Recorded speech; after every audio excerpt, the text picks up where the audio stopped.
State Sports Leader. This is WGEM Sports.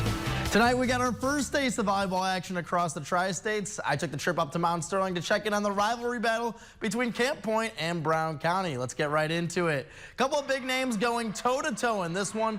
Panthers Lauren Miller and Hornets Ashley Marker both had big games tonight. In set number one, Camp Point jumping all over Brown County. Nice backset here, sets up Carly Peters for the well-timed attack. Now let's fast forward on the defensive side of the ball. Watch Kaylee Bockold in the middle. She rises up and rejects this one at the net for the block. Brown County would find the rhythm later on. Ashley Marker went on a serving spree and records one of her many aces from set number one.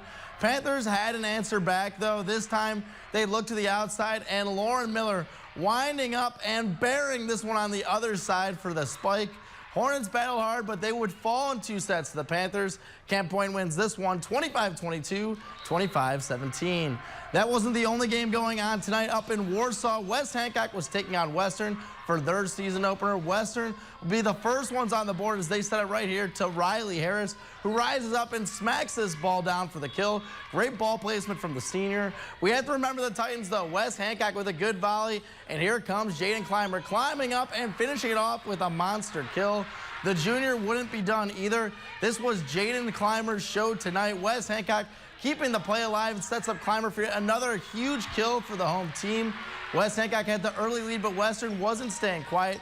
Quick reaction time from the Wildcats here, and freshman Paisley Patterson finishing it off with a nice point. West Hancock will get the win tonight, though, in two sets. They win set one 25-21 and set two 25-13.